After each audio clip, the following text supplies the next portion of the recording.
Bonjour, bienvenue sur notre nouvelle vidéo. Ça pue la merde. Tu es con et tu souhaites regarder une vidéo aussi conne que nous. Tu pues la merde, tu te sens inutile, va bien avec nous, tu dois montrer mon moral.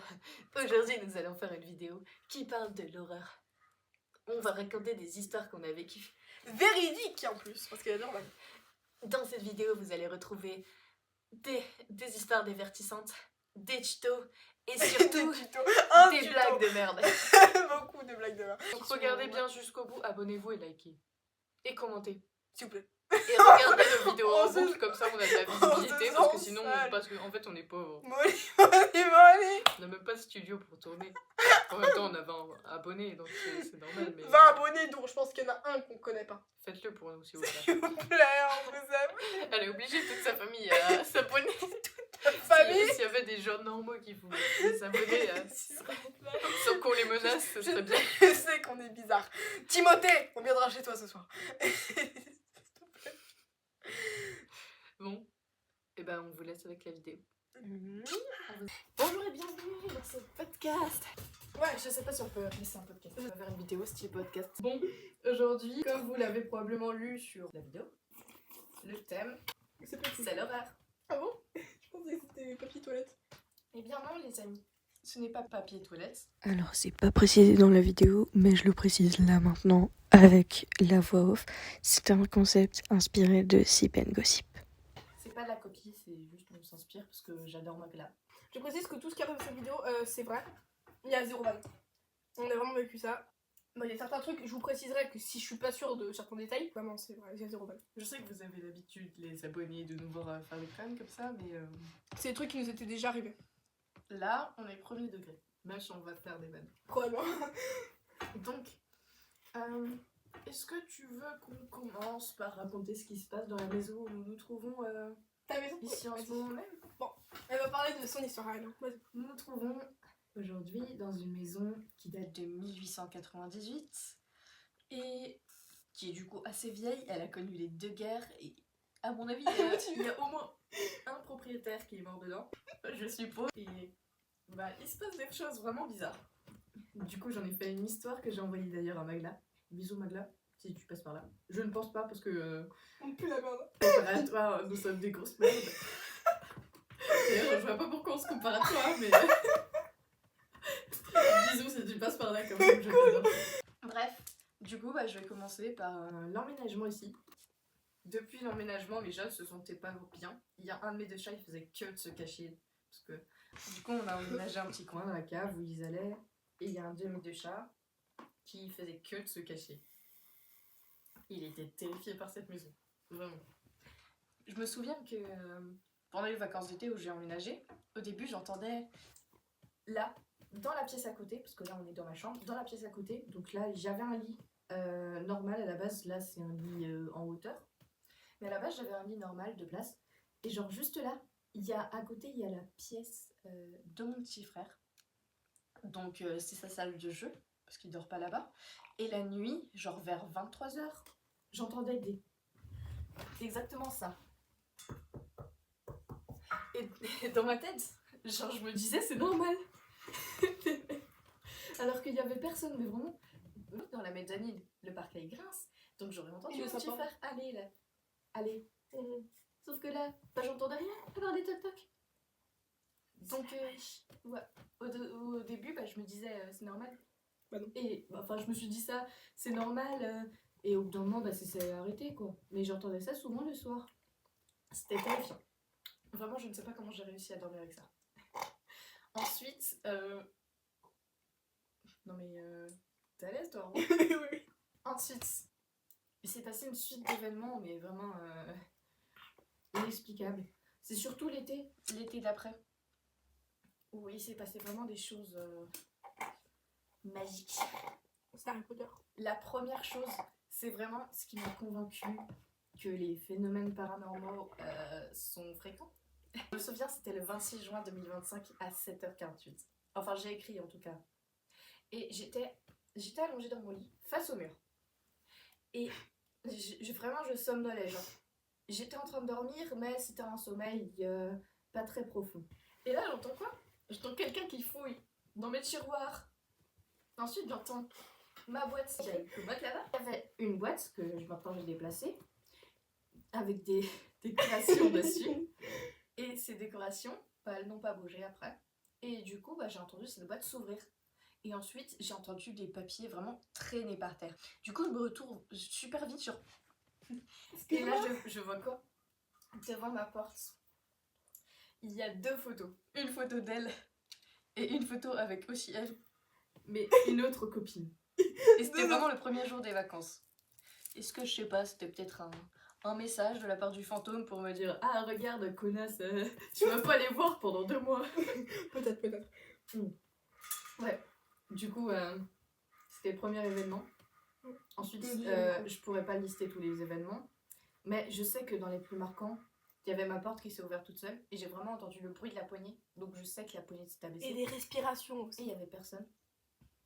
Et j'entendais fréquemment des respirations quand j'étais seule, dans ma chambre. Pour ceux qui sont en train d'essayer de dormir, bonne chance. Et une fois même, j'ai entendu des bruits de pas se déplacer dans la pièce.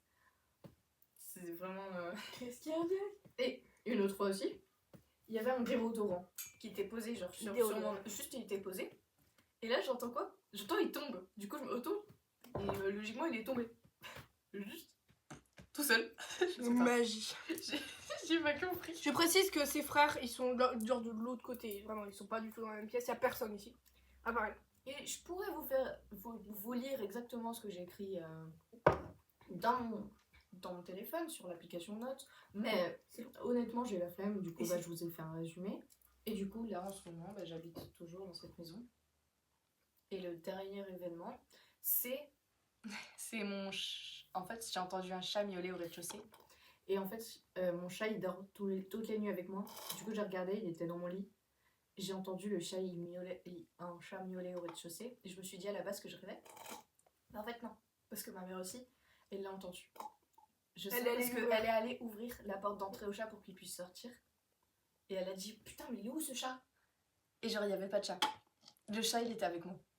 Et mon autre chat, le frère de Paloma, mon chat actuel, je sais pas vraiment si c'est le mot, mais voilà, il est mort. Malheureusement, le pauvre, paix à son âme, mais il est mort. Je ne sais même pas, en fait, il est mort d'une cause que je ne comprends pas. Juste, il était dans le jardin, il avait un trou dans l'abdomen, on voyait ses organes, mais il n'y avait pas de sang. Et il était allongé comme s'il dormait. C'est terrifiant. Du coup, voilà, c'était mon histoire, enfin l'histoire de cette maison. De ce que t'as vécu, toi. Ouais. J'ai pas fait de recherche parce que j'ai peur de voir 12 meurtres et 36 suicides. Bon, voilà, c'était l'histoire de cette maison. Qu'en penses-tu? C'est terrifiant. Vu que ça fait 40 fois que tu me le racontes, j'ai trop peur. Peut-être qu'il y a Patrick qui va surgir et qui va... Patrick, bon, on l'a nommé Patrick. Enfin, il a plein de noms du coup, mais bon. Le fantôme, Patrick... Bon, je te laisse raconter ton histoire. Enfin, en fait, je me souviens plus trop, hein, parce que j'ai pas noté ce que j'ai vécu, mais dans mes souvenirs. C'était pendant les grandes vacances. Je crois que c'était avant de partir en vacances avec mes parents. C'était le soir, et je m'endormais comme toute personne normale. Et bah oui, c'est bizarre, sinon tu t'endors pas. Et en fait, là, je me réveille le soir, et il faut savoir que ma maison, enfin moi quand je dors, ma porte elle est face à moi. Face à moi. Et en fait, cette fois, ça arrive parfois, mais là c'est bizarre, la porte s'est ouverte toute seule. Donc déjà, chelou, mais je vais me dire, ouais, c'est la maison, elle est vieille, donc yeah, voilà. Sauf que finalement, je me réveille et je vois une silhouette de femme, il y a 0 vague. Je sais même plus à quoi ça ressemble, mais c'était une silhouette de femme dans l'encadrement de la porte. J'ai hurlé ma vie, j'ai allumé ma veilleuse, parce que oui, j'ai une veilleuse. Foutez-vous de ma gueule, mais j'ai une veilleuse. Spoiler, la porte était ouverte, mais il n'y avait rien. Donc moi je me dis, soit il y avait vraiment une entité, soit c'était juste mes yeux, ils ont vu des trucs, des dingueries, parce qu'ils avaient peur. C'est quand même bizarre. Hein. Et vu que t'as bougé, t'étais pas en paralysie du sommeil. Non, j'étais pas en paralysie du sommeil. C'était bien. On a toutes les deux des maisons hantées. Oui, check. Bref, on est toujours vivantes. Ensuite, il y a une autre histoire. Et cette fois, il y a vraiment... Enfin, il n'y a pas de témoignage, mais mon père... ça s'est passé dans la même maison. Dans la même maison. Enfin, dehors, du coup, dans le jardin. Et cette fois, c'est l'histoire de mon père, parce qu'il me l'a raconté, tout ça. Il faut savoir que mon père, il ne ment surtout pas sur ce genre de choses. C'est pas son genre. Alors, j'étais le matin en train de manger mon magnifique petit déjeuner succulent. Et il y a mon père, il vient me voir. J'ai un petit frère, hein, ça survivra plus tard.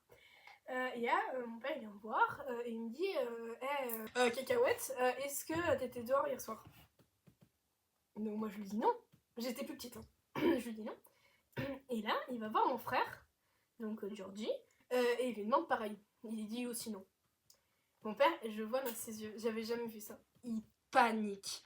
Et je vois, il commence à devenir tout moite, il panique à donf. Et en fait, j'arrive finalement à lui faire cracher le morceau parce qu'il voulait pas me dire. En fait, il me dit que la veille, il était dans la cabane, donc on a une cabane en face de ma maison, une grande cabane.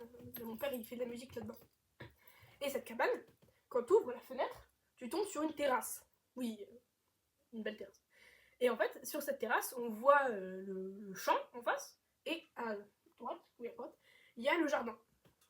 Vous visualisez pas le truc, mais moi je le visualise. Bref. Et en fait, dans ce jardin, il faisait nuit. Et mon père, il avait ouvert les fenêtres pour regarder un peu dehors parfois.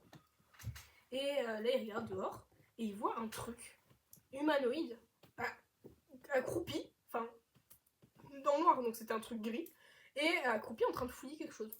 Donc de base, il pensait que c'était mon frère, parce que ça faisait la taille de mon petit frère. Donc voilà, les petits machins. Et là, mon père, il regarde plus attentivement, et ce truc, il se lève. Et il faisait ma taille, quand j'étais petite. Donc le truc, il se lève, il fait ma taille, et il court. Il court, d'un coup. Et il faut savoir que nous, on a des détecteurs de mouvement qui s'allument. Donc mon père, il entend les bruits des pas, donc il va, il ouvre la porte, il sort, et il essaie de suivre cette chose, ce truc. Et les détecteurs n'ont pas détecté le mouvement. Genre, là où il passait le truc, il n'y a rien qui s'allumait. Alors que mon père, quand il est passé après, qu'il est couru après, ça s'allumait, bizarrement. Donc, nous, on l'a nommé le petit gris, parce que c'est marrant. Et le lendemain, je suis allée vérifier le jardin. Donc là, mon père m'a dit où il avait vu un truc. Il y avait des mégots de cigarettes, des petits mégots de cigarettes, avec des morceaux de verre à côté. Je sais pas ce qu'il foutait là, mais voilà. C'est quoi le passé de ta maison? Bah ma maison, je crois, ce que mes parents m'avaient raconté, c'était une maison qui servait à la guerre à l'époque pour mettre des gens dedans. Ouais, un genre de refuge. Ouais, on croit, pour les soldats ou je sais plus trop à quoi ça sert. Donc il y a probablement un ou deux soldats qui est mort. Qui ont décédé. Paix à leur âme. Alors moi, c'était aussi un truc, mais ça m'est pas arrivé à moi. Ça m'arrivait à ma mamie. Ma mamie, il faut savoir qu'elle vit à Orbourvire. Et quand ça date d'il y a longtemps, quand elle était jeune, hein, enfin plus jeune.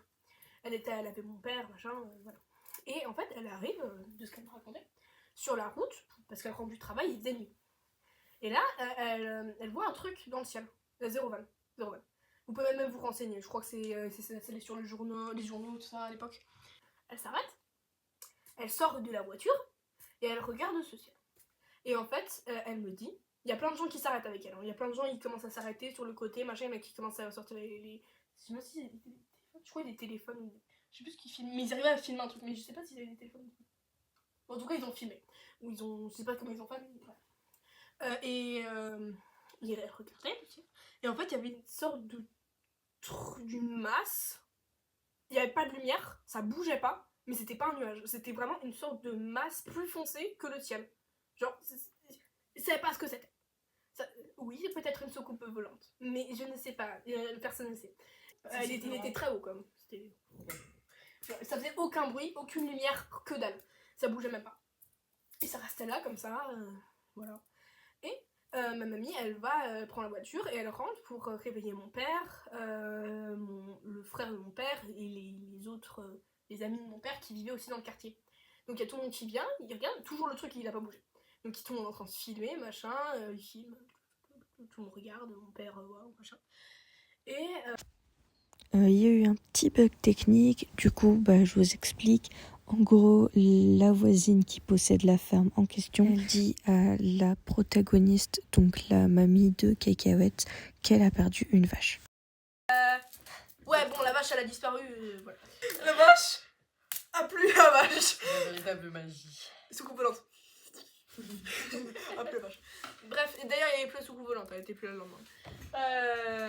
Qu'est-ce que je voulais dire? Ah oui, ça c'était pas moi, ça c'est mon père qui me l'a raconté et c'était un groupe d'ados, beaucoup plus grand que nous, je crois, 18, 19, peut-être 20, qui étaient allés en forêt pour faire un camping.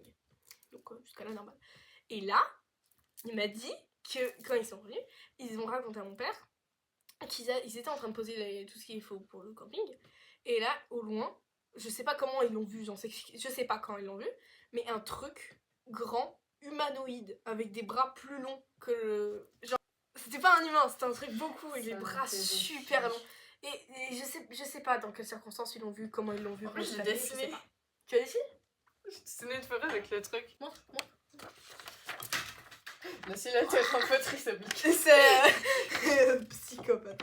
C'est magnifique, hein. J'ai même pas fini le dessin. Vraiment, mais ça me terrifie, les créatures humanoïdes comme ça. J'en ai fait des cauchemars. Je vais remonter ma paralysie. Mes 2 paralysies. Du coup, ma première paralysie, c'est passé il y a environ 2 semaines. Et en fait, j'étais dans mon lit. Et genre, j'étais tournée vers là. J'étais dans mon lit mezzanine qui est juste en haut. Là, c'est l'échelle qui mène à mon lit, du coup. Du coup, j'étais dans mon lit, j'étais tournée vers là. Et alors, là, je me réveille. J'en vois, il y a une couverture. Il y avait une couverture qui n'était pas censée être là. Et là, en fait, je me rends compte que, bah, du coup, je bouge pas. Je peux pas bouger. Faut savoir qu'avant de me réveiller, j'avais fait un rêve où je me faisais courser par des loups-garous. Du coup, quand je me réveille, je suis paralysée. Il y a une couverture qui n'est pas censée être là. Et puis, en plus de ça, j'entends un chien qui pleure. Au pied de lui. Dans ma tête, c'était un loup-garou qui était là pour me bouffer. Il y a un pauvre chien. Du coup, bah, quand je me déparalyse dans ma tête, bah, j'ai rêvé. Pendant genre 2 semaines, j'étais persuadée que c'était juste un rêve. Et du coup, maman, cœur sur toi. Ce matin, j'ai fait exactement la même chose. Cette fois-ci, j'ai pas vraiment eu d'hallucination. Juste, je me suis réveillée, j'étais paralysée. Et genre, j'ai vu une poussière qui flottait. Oui, et je l'ai fixée. En 4K. Je ne sais pas si c'était une hallucination ou pas, parce qu'elle était étrange, cette poussière, maintenant que j'y pense. Mais, mais en tout cas, il y avait une poussière. Et du coup, bah, je me suis déparalysée. Et en fait, j'ai remarqué que ma peluche, elle était exactement dans la même position que dans mon rêve. Du coup, je savais que c'était à la réalité et que j'avais fait une paralysie du sommeil. Parce que vraiment, quand tu fais une paralysie du sommeil, t'as vraiment l'impression que c'était un rêve. Genre, dans ton souvenir, c'était un rêve. C'est trop bizarre. Vraiment, c'est super chelou. Voilà, et du coup, les petits tips, quand tu fais une paralysie du sommeil, il faut déjà, de 1, pour essayer de te déparalyser, il faut essayer de bouger un petit truc, genre l'orteil, les doigts, la langue ou l'oreille. C'est sûr que si je faisais... Le loup-garou, là, il aurait peur. Il t'attaque, tu fais le loup-garou... Tu communiques avec lui. Bref. Sinon... vous jamais êtes paralysé, dites-vous que si vous paniquez, plus ça dure longtemps et il faut pas paniquer.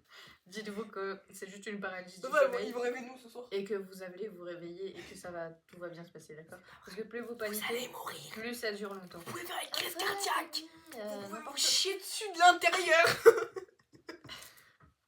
Vous pouvez mourir. Arrête. C'est les hamsters, pour ceux qui savent. Les hamsters, ils meurent de façon glauque. Genre, ils peuvent, je crois, exploser de l'intérieur. Tu sais que j'ai entendu une histoire. C'est un gars, il a pété à côté de son hamster il a fait une kiss cardiaque. T'imagines, tu pètes, tu tues ton animal de compagnie. Tu l'achèves. On peut dire qu'il est mort en paix. Ah, le jeu de mots. Bref. Si vous avez un hamster, ne pétez pas à côté de lui. La prof, elle va être à côté, elle est comme ça. Si vous avez des trucs en commentaire, vous nous envoyez pour qu'on puisse les lire. Ah ouais, comme Sip and Gossip. On en parle que t'es assise en mode antagoniste.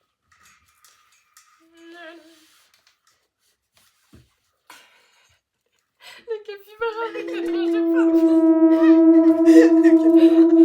pomme.